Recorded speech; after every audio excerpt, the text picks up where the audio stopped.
আসসালামু আলাইকুম ওয়া রাহমাতুল্লাহ। প্রিয় বন্ধুরা আমার, আপনাদের সাথে একটা বিষয় আমি শেয়ার করার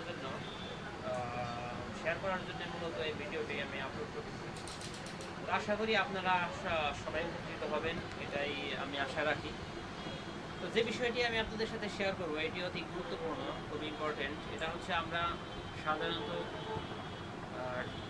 দিনের পর দিন মোটরসাইকেল বা বাইকের উপরে খুব ডিফেন্সিভ হয়ে পড়ছে। সেক্ষেত্রে আমাদের দেশে যানবাহনও অনেক বৃদ্ধি হচ্ছে।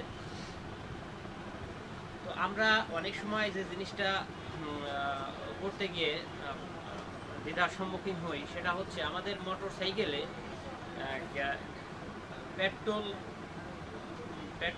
পেট্রোলকে ব্যবহার করাটা উত্তম নাকি অকটেন ব্যবহার করা উত্তম।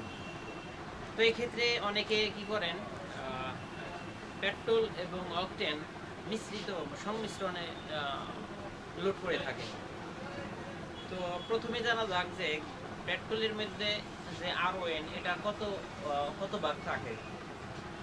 পেট্রোলের RON যেটা জ্বালানির যে দহন ক্ষমতা, দহন শক্তি যেটাকে বলে RON, পেট্রোলে থাকার কথা যেখানে এটা হচ্ছে হলো 86 মানে 86। তো সেখানে আমাদের দেশে আন্তর্জাতিকভাবে আমাদের দেশে পেট্রোলের মধ্যে RON পাওয়া যায় হচ্ছে মাত্র 80। তো আর অকটেনের মধ্যে আন্তর্জাতিকভাবে থাকে হচ্ছে 95। তো সেখানে আমাদের দেশে পাওয়া যায় সর্বোচ্চ হচ্ছে হলো 90। এই অনেক ক্ষেত্রে দেখা যায় 86ও এসে যায়। তো এই ক্ষেত্রে সংমিশ্রণ করলে দেখা যাচ্ছে আপনার 86 প্লাস 95, এক্ষেত্রে আসে আপনার 181। তো এক্ষেত্রে আপনাদের RONটা অনেক বেশি বৃদ্ধি হয়ে যায়। তো এক্ষেত্রে আপনার মোটরসাইকেল বা বাইকের মারাত্মক ইঞ্জিন সমস্যা হতে পারে।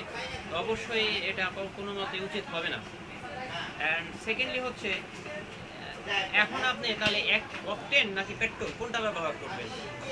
তো জাস্টিফাই করে দেখা গেছে যে আমাদের দেশের যে RON এর ক্ষেত্রে যে দুর্বলতা, তো এটা আমরা কোনো মতেই আমাদের এই দুর্বলতা কাটিয়ে ওঠা সম্ভব না। যারা আপনারা ভালো বাইক চালান, নতুন বাইক, এক্ষেত্রে আপনাদের অবশ্যই ভালো হয় যদি আপনি অকটেন ব্যবহার করেন, শুধুমাত্র অকটেন। তো অকটেন যেখানে আন্তর্জাতিকভাবে 95 RON থাকার দরকার, সেখানে আমরা কিছু কম পাচ্ছি, 90-র মতো। তো সেক্ষেত্রে আপনি আপনার মোটরসাইকেলের ইঞ্জিন সুরক্ষা থাকবে এবং দীর্ঘ সময় আপনি ব্যবহার করতে পারবেন। আর আমাদের দেশে এর আগেও আপনারা তো অনেকে জানেন না যে কেরোসিন চালিত বা ডিজেল চালিত মোটরসাইকেল ছিল। এখনো আমাদের সেনাবাহিনীর কিছু মোটর বাইক আছে যেগুলো আপনার ওই ডিজেল চালিত, ওগুলো প্রায় এখন ডিসপ্লের মতো, ওগুলো অনেক এখন চলে না।